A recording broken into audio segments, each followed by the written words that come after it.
अल्हम्दुलिल्लाह नहमदुहु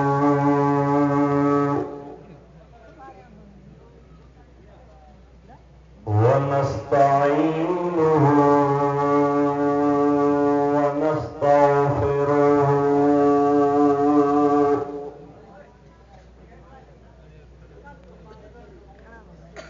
व नुमिनु बिही व नतवक्कलु अलैहि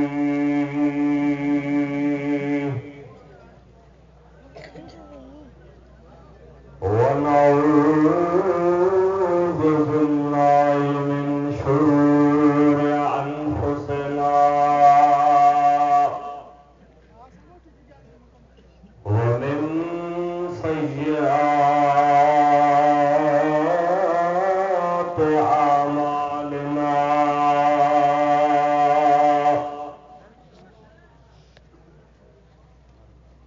من يهده الله فلا مضل له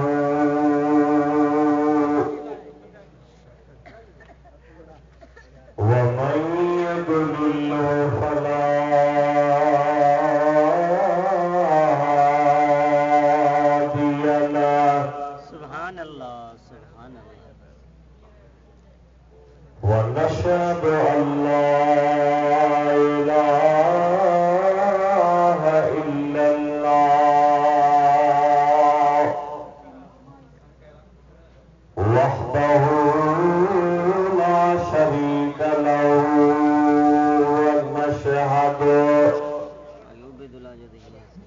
ونشهد أن سيدنا ومولانا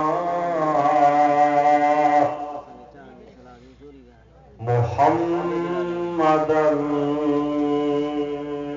عبده ورسوله أما بعد فأعوذ بالله من الشيطان الرجيم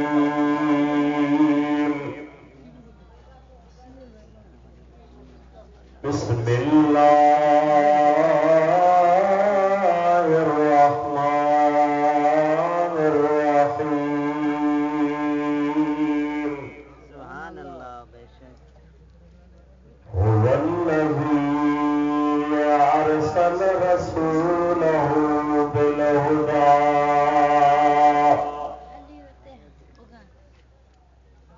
ودين الحق ليظهره على الدين كله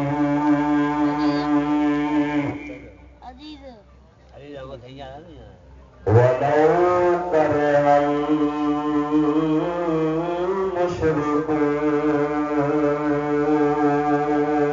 المشركون सुभान अल्लाह آمنت بالله وصدق الله العلي العظيم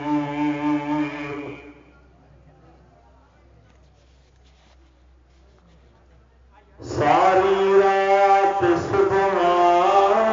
सुबहान जागी जिन याद करो उन्हनि जे अब्दुल लतीफ चए मिटियल मान पोइ तोड़े कन सलाम अचो अंगणे उन्हनि जे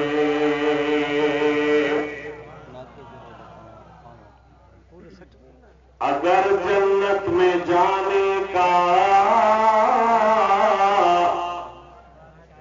इरादा हो तमामी का गले में पहन लो सुभान अल्लाह शफीना हबीबना मौलाना मुहम्मद वबारिक वसल्लम अलैहि तस्लीमा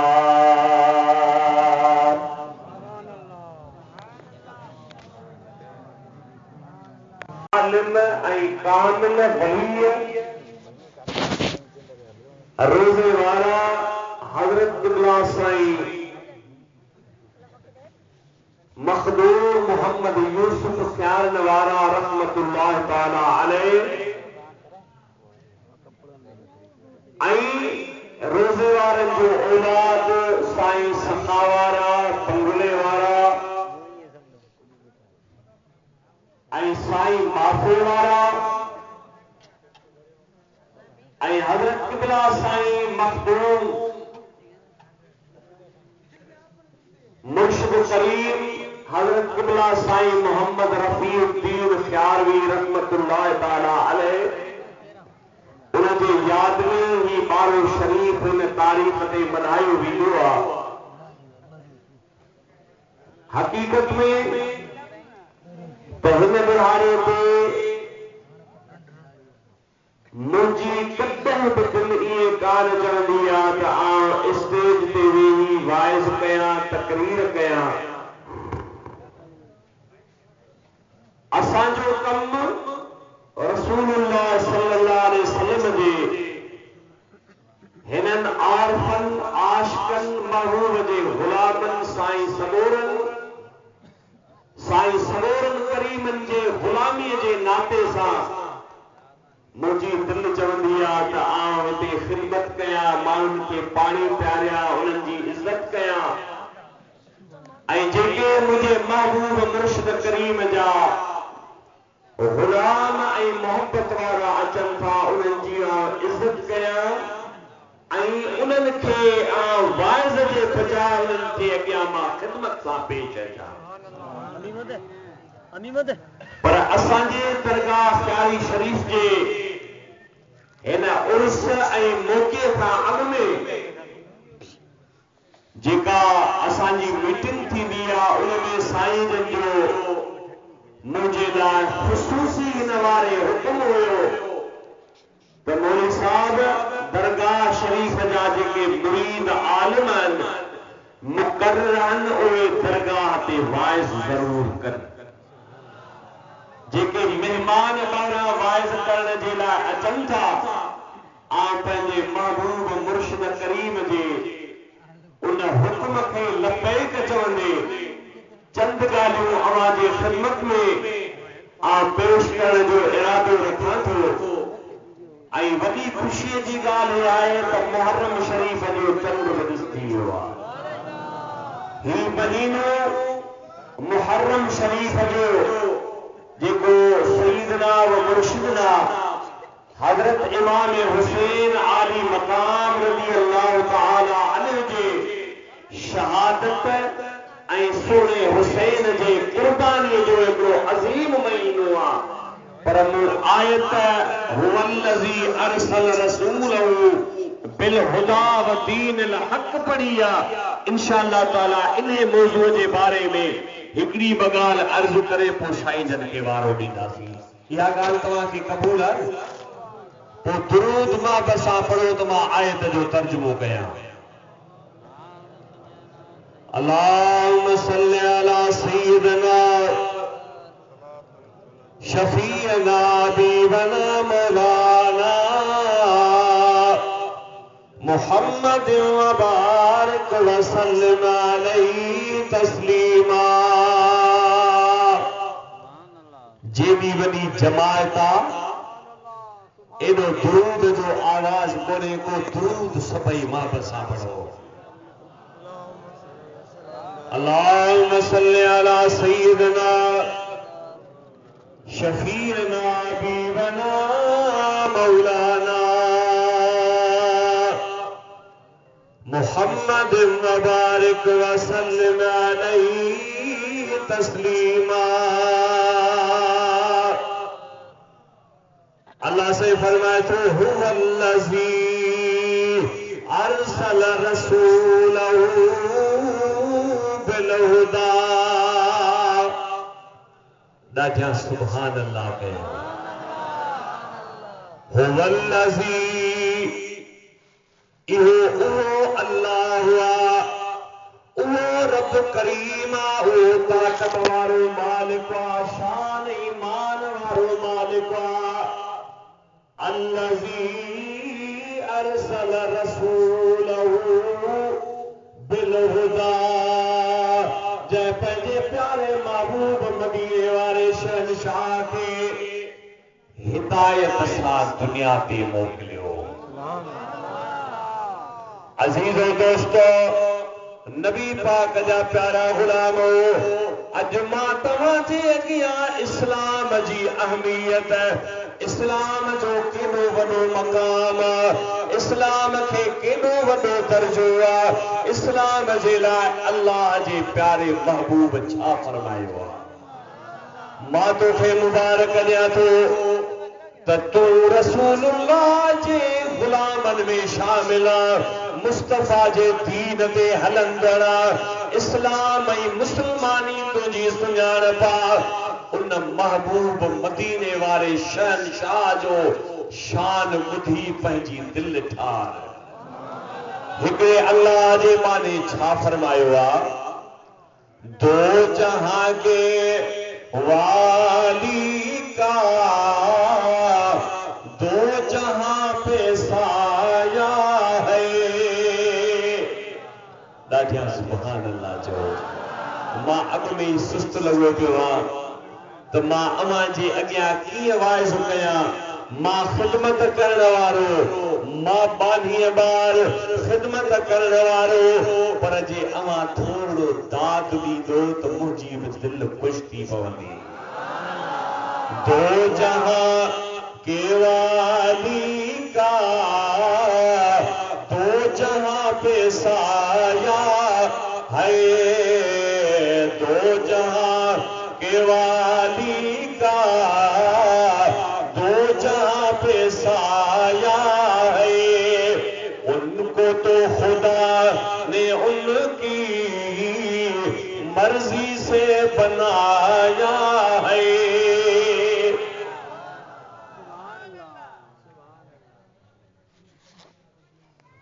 दोस्तों, नबी पाक सल्लल्लाहु अलैहि वसल्लम जा प्यारा गुलामो, अल्लाह से फरमाए थो, हुवल्लज़ी अरसल रसूलहू बिलहुदा। उहो रब करीम, उहो मालिक शान वारो, जंहिं पंहिंजे हबीब मदीने वारे घोट खे हिदायत सां दुनिया ते मोकिलियो।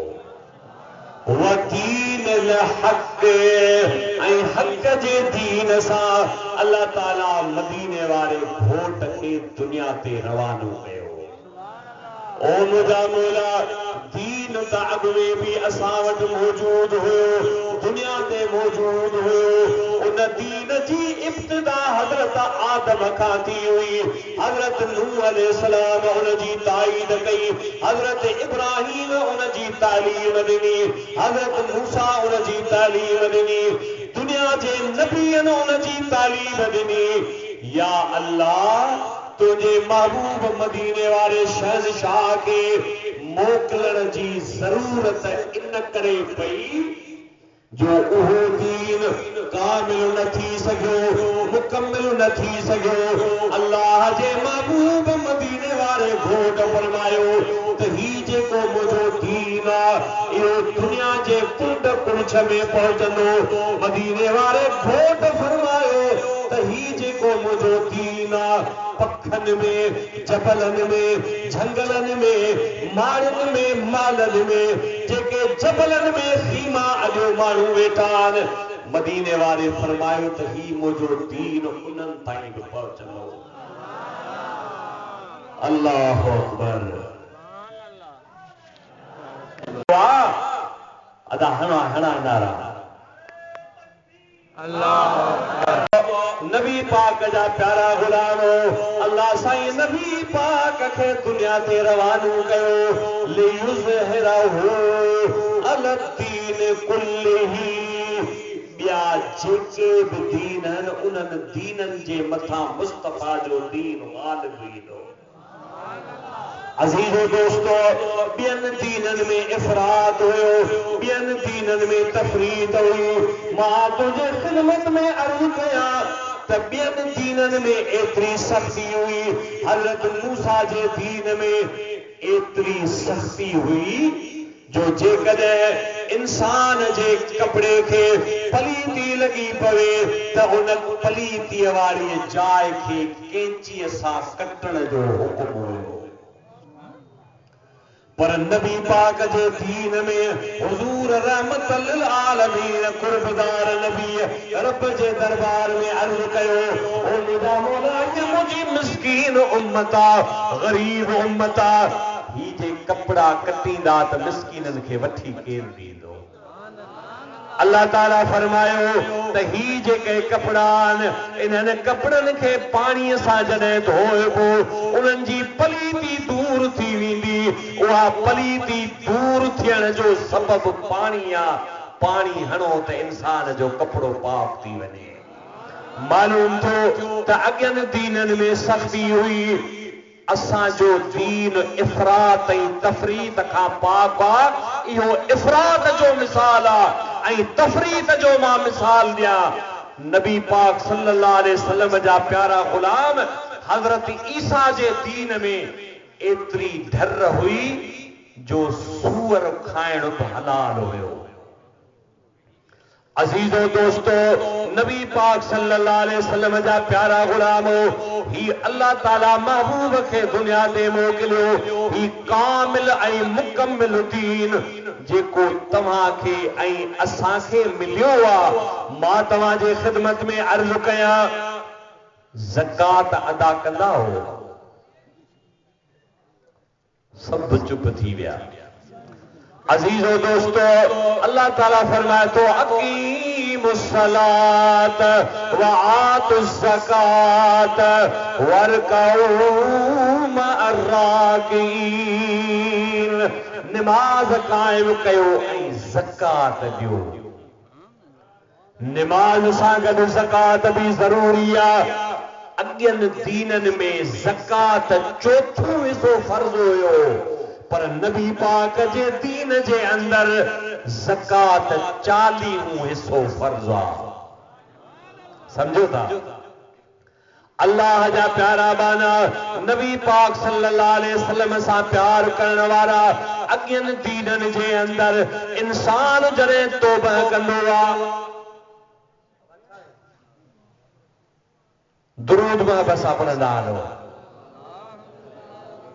अल्लाहुम्मा सल्ली अला सय्यिदना शफीअना हबीबना मौलाना मुहम्मद मुबारक व सल्लिम अलैहि तस्लीमा। इए जे तकाबुल कराइबो त हिन दीन जी तकमील मदीने वारे घोट सां थी आहे। नबी पाक सल्लल्लाहु अलैहि वसल्लम जन हिकिड़े पंहिंजे सहाबीअ सगोरे खे जेको अञा सहाबी कोन थियो, रसूलुल्लाह जे सोबत में कोन आयो, नबी से फरमायो त ए अदी बिन हातिम तू इस्लाम कबूल फरमा, अमन में रहंदे।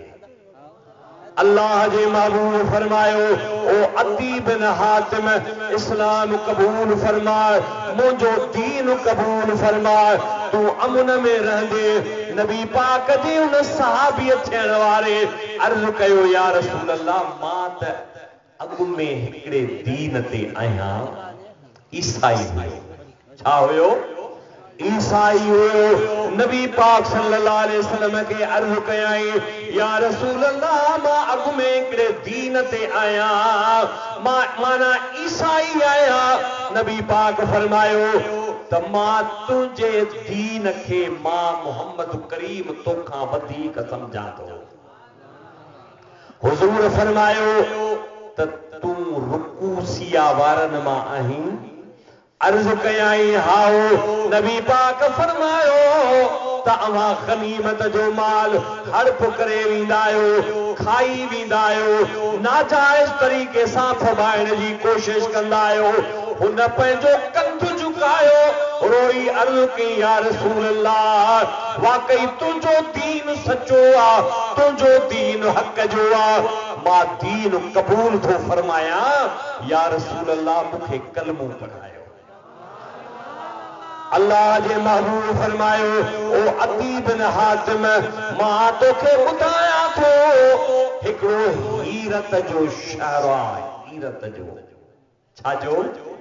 हीरत शहर तमाम वॾो शहर नबी पाक सल्लल्लाहु अलैहि वसल्लम फरमायो ओ अदी बिन हातिम मूंखे ॿुधाए त तो उहो हीरत जो शहर ॾिठो या ॿुधो आहे। अर्ज़ कयाई या रसूल अल्लाह सल्लल्लाहु अलैहि वसल्लम मूंखे हीरत जे शहर जी ख़बर कान्हे का पर मूं हीरत जो शहर माण्हुनि जी ज़बानों पंहिंजे कन्ननि सां ॿुधो आहे। मदीने वारे घोट फरमायो त हीउ मुंहिंजो दीन एॾी वॾी तरक़ी कंदो, ही मुंहिंजो दीन एॾो त परे पुॼंदो जो हीरत जे शहर खां हिकिड़ी औरत उठ ते सवार थींदी। दिल जे हुज़ूर सां ॿुधो अज़ीज़ो दोस्तो, अगरि मूंखे हिकिड़ो दोस्तो वीचारो उन मूंखे कन में चयो त मौलवी साहब कचेरे जो को फ़क़ीर हुयो उहो पोइ राति सॻोरनि खे सॾड़ा कंदो हो, उहो असांखे शेर ज़रूर ॿुधाइजा। हाय अव्हां खे विसारणो ॾाढो ॾुखियो आहे। अबा सॻोरनि खे कीअं विसारबो? हाय अव्हां खे विसारणो ॾाढो ॾुखियो आहे। ओ जुदा तोखां जानी गुज़ारणो ॾुखियो आहे। अव्हां खे विसारणो ॾाढो ॾुखियो आहे। मुर्शिद कामिल खे कीअं विसारबो? अज़ीज़ दोस्तो, उहो कचेरे में अल्लाह जो माण्हू रोई पोइ राति छा चवंदो हो? रोई चवंदो ओ मूं ते कर को मुर्शिद भलाईअ जो फेरो, ओ मूं ते कर को मुर्शिद भलाईअ जो फेरो। सजण रोज़ सारियां सुबुह जो सवेरो, ओ मूं ते कर को मुर्शिद भलाईअ जो फेरो। हाणे अव्हां बि सुभान अल्लाह चई आहे, आउं बि खुली वियो। अज़ीज़ो दोस्तो, सजण अव्हां खे विसारणो ॾाढो ॾुखियो आहे। अबा जंहिं मुर्शिद विसारियो, जंहिं मुर्शिद विसारियो उहो मंज़िल ते पुॼी कोन सघंदो। जंहिं तरीक़त में तूं शामिल आहे, जंहिं नक्शबंदी सिलसिले सां तूं मुनसलिक आहे, उहो इमाम रब्बानी मुजद्दिद मुनव्विर अल्फसानी रहमतुल्लाह ताला अलैह उनखे ख्वाब में मदीने वारे फरमायो त कद गफरतु लक वल मन तवस्सल बिक। ओ इमाम रब्बानी तोखे त रब बख़्श कयो आहे, पर जेको तुंहिंजे वसीले सां तुंहिंजे तरीक़े में दाख़िल थियो उनखे बि रब बख़्श करे छॾियो आहे। अज़ीज़ो दोस्तो, अल्लाह जे महबूब फरमायो त उन हीरत जे शहर खां हिकिड़ी औरत निकिरंदी जेका उठ ते सुवार थींदी। उनजो को मुहाफ़िज़ कोन हूंदो, उनजो को मिठ माइट कोन हूंदो, उनजो सुन सां गॾु को सिपाही कोन हूंदो। उहा औरत अकेली उठ ते सवार थींदी ऐं बैतुल्लाह जो अचे तवाफ़ कंदी। मिना मुज़दलिफ़ो अरफ़ात भेटींदी, हज करे वापसि वेंदी, इहे मुल्क लताड़े वेंदी, कई इलाइक़ा लताड़े वेंदी, पर उन औरत खां उनखे छज सोन जो पातल हूंदो, उन माईअ खां केरु सोन कोन खसींदो, केरु उन खां उठ कोन खसींदो, सोन खसण जी कोशिश त कोन कंदो, पर इस्लाम एॾी तरक़ी कंदो, एॾो अदल ऐं इंसाफ़ थींदो जो उहा औरत एॾा वॾा मुल्क हणी ॻोठ सलामतीअ सां मोटी ईंदो, उन ते को माण्हू मेरी नज़र बि कोन ॾिसंदो। नबी पाक फरमायो त ईरान फतह थींदो, राम हुरमज़ जेको बादशाह हुयो उनजा खज़ाना फतह थींदा। अदी बिन हातिम चवे थो रसूलुल्लाह मूंखे दीन जी दावत ॾिनी, मुझे गलतियुनि खां मूंखे आगाह कयई तो अदी बिन हातिम तू रुकूसिया वारनि मां ई अवां गनीमत जो माल मिस्कीननि जो माल खाई वेंदा आहियो। जॾहिं इन्हनि ग़लतियुनि खां मूंखे इतलाउ थियो अल्लाह जे रसूल मूंखे वाक़ुफ़ कयो त मूंखे पक पइजी वई त हीउ अल्लाह जो नबी आहे, सचो नबी आहे, जंहिंजो तौरात में ज़िक्र आहे, जंहिंजो इंजील में ज़िक्र आहे। वाकई मुस्तफ़ा के ग़ैब जो इल्म आहे। हाजी गुलाम नबी महे सरब को उते बीठो हो। मुझो मुस्तफ़ा है, मुझो मुस्तफ़ा तो बुझा राज जाने अगे ही सुना ए जो थी दो सुभाने। मुझो मुस्तफ़ा है, मुझो मुस्तफ़ा तो बुझा राज जाने अगे ही सुना ए जो थी दो सुभाने।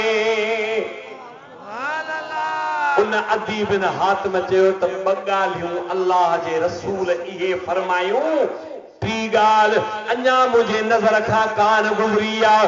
रसूलुल्लाह सल्लल्लाहु अलैहि वसल्लम सां प्यार करण वारा, उहो दीन, उहो इस्लाम, अल्लाह जे महबूब मदीने वारे शहनशाह जे उम्मत जे वलियन ऐं रब्बानी आलमन तो ताईं असां ताईं पहुचायो।